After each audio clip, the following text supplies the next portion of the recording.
नमस्ते। बात हो रही है यहाँ पर, अगर मैं आज के टॉपिक का सिलेक्शन करूँ तो मैं बात करना चाह रही हूँ। जैसे मैंने सुना है आज डिस्कशन ऑफ टॉपिक एक लेक्चर में और गुरुओं से कि गुरु क्या सीखने चाहिए लाइफ स्किल्स के बारे में। लड़के और लड़कियाँ जो होती हैं, आदमी एक औरत की परिभाषा जो समाज ने तय की है, जो बायोलॉजिकल होता है या पुरुषार्थ में तय होता है या धर्म में तय होता है, उसके माध्यम से समझ पाना कि जीवन का तात्पर्य क्या है, तो अर्थात क्या है।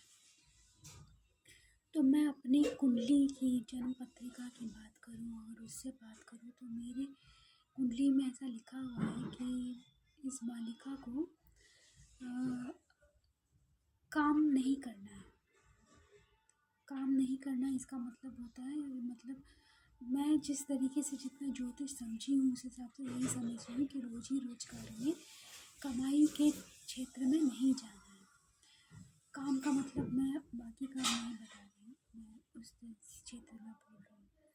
लेकिन ये भी लिखा हुआ है कि गुरु इसके तभी तक है अगर गुरु के सानिध्य में रहेगी तो ये रोजी रोजगार कमाई बाहर जाकर के रोजी रोजगार नहीं कर पाएगी, और गुरु का सानिध्य नहीं रहेगा तो इसे रोजी रोजगार के लिए ही करना पड़ेगा, जो कि इसके लिए बहुत मुश्किल है, क्योंकि ये किसी ए से ही काम करेगी और किसी ए से काम करना इतना संभव नहीं होता, क्योंकि का और ए अंतर होता है। ए ही होता है, का ही होता है। तो अभी बात अगर किया जाता है कि मैं ए का करती हूँ तो ए का काम अगर टीचिंग का करूँ, टीचिंग फील्ड में चली जाऊँ, तो बात है कि जब मैंने धर्म किया है, मेरा धर्म हुआ है, मेरा कु था, मैं वाम की श्रेणी में थी, मैं का की श्रेणी में रही थी, समाज से ही तय थी, परिवार से भी इसी चीज़ के लिए संयोग बना, और अपना क्रियाकलाप जीवन की समझ बूझ भी इसी तरीके से रही कि मेरा ए ओ, और जो बोलते हैं ना कि चा ओ बोले या बोले चाहे ओ बोले या छः ओ बोले की संभावना बनी हुई थी, बनी हुई है या बनी हुई ही रहेगी, थी है और रहेगी वाली बात है। सिर्फ कु की ही संभावना है मुझसे, तो किसी कु की संभावना में जो धर्म करते हैं, मैं धार्मिक गुरु तो नहीं बन रही हूँ अभी, मैंने नॉर्मल स्कूल में पढ़ाई लिखाई की है और नॉर्मल कॉलेज में पढ़ाई लिखाई की है, और मैंने अभी कोई टीचिंग क्वालिफ़िकेशन भी नहीं लिया है। तो अगर मैं टीचिंग के लिए जाती भी हूँ तो क्या मुझे जॉब मिलेगा, मैं किसे टीच करूँ, कौन मुझसे पढ़ना चाहेगा। मेरे तो अपने बच्चे हैं ही नहीं, और अपने बच्चे जिनको नहीं है वो क्या जानेंगे कि बच्चों को कितनी ताकत होती है, कितनी शक्ति होती है। वे पढ़ते नहीं पढ़ते, बोलते नहीं बोलते, वो क्यों, क्या बच्चों को समझ पाना या किसी को भी समझ पाना अगर संभव होता, अगर इतनी समझ बूझ होती तो क्या बच्चे नहीं होते। तो फिर टीचिंग में किस बेसिस पे मैं टीचिंग करूँगी, मेरी टीचिंग किस बेसिस पे रहेगी, जब मैं चाइल्ड साइकोलॉजी ही नहीं समझ पाऊँगी, चाइल्ड एबिलिटीज़ ही नहीं समझ पाऊँगी, तो मैं टीचिंग किस बेसिस पे करूँगी। ना किंडरगार्टन के बच्चों को हैंडल कर पाऊँगी, ना प्राइमरी के, ना मिडिल के, ना सीनियर के। बात तो ये हो गया ना, स्कूल लेवल पे भी बात करूँ तो, और कॉलेज लेवल पे जाने की बात करूँ तो ये तो बिल्कुल ही अलग बात हो जाती है। बच्चे तो उस समय जवान टाइप के होने लगते हैं, और जवान बच्चों को पढ़ाना और उसके चैलेंजेस कुछ अलग ही होते हैं। मैंने नेट का प्रिपरेशन किया है तो उसमें कुछ मैंने प्रीलिम्स में जो होता है ना, प्रीलिम्स में बोल रही हूँ, फर्स्ट पेपर जो होता है, 3 पेपर थे, मैंने MBA से कंप्लीट करने की कोशिश की, तो फर्स्ट पेपर मेरा क्वालिफाई था जिसमें टीचिंग एप्टीट्यूड टेस्ट मेरा था।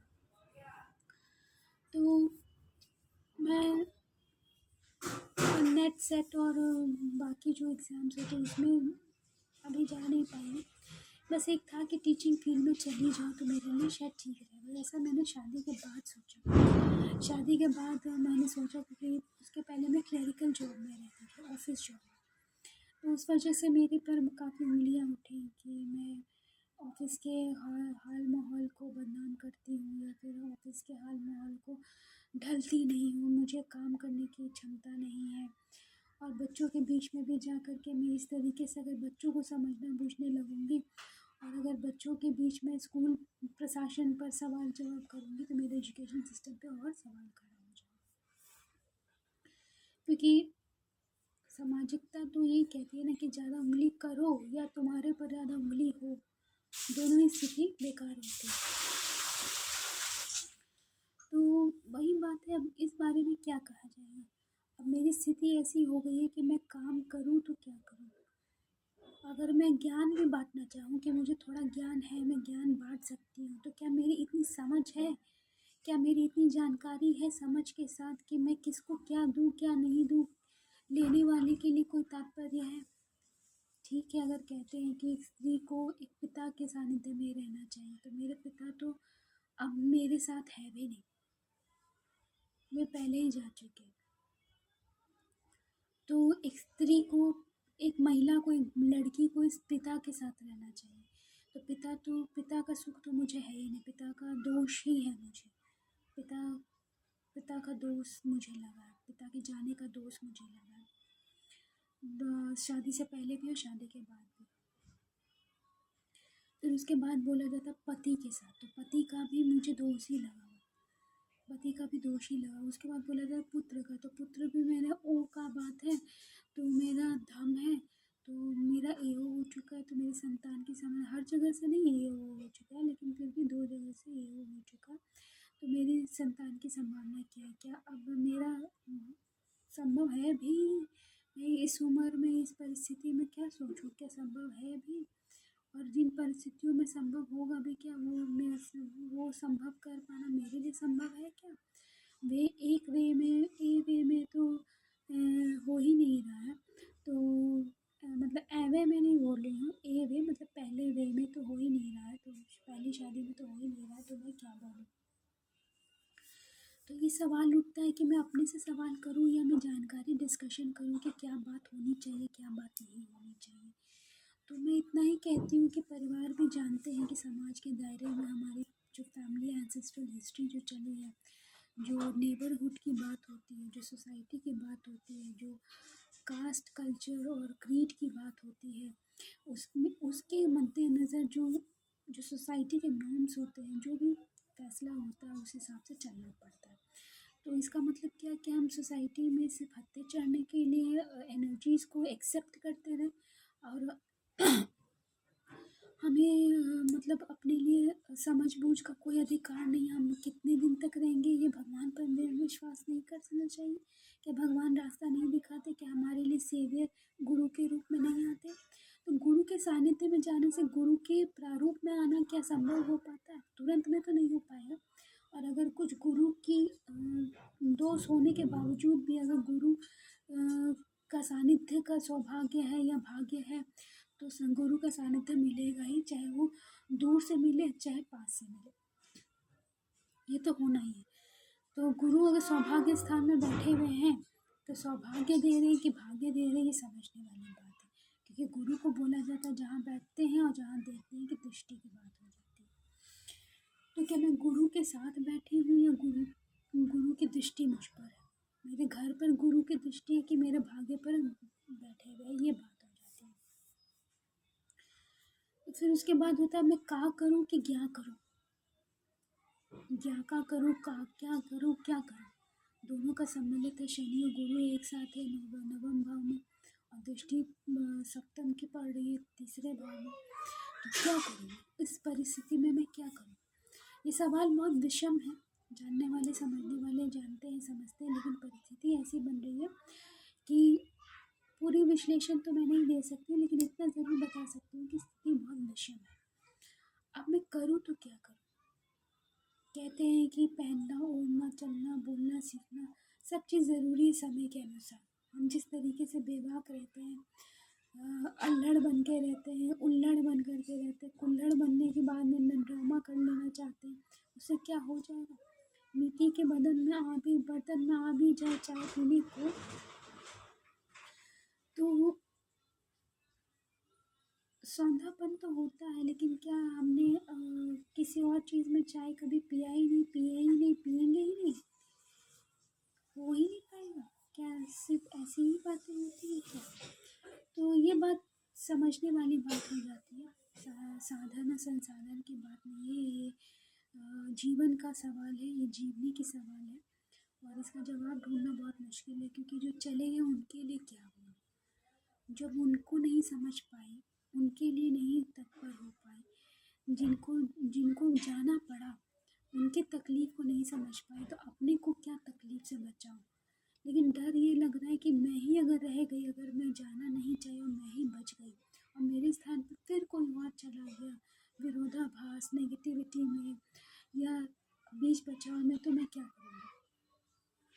ऐसे ही कोई नहीं है, क्या मैं अकेले अंत तक रह सकती हूँ?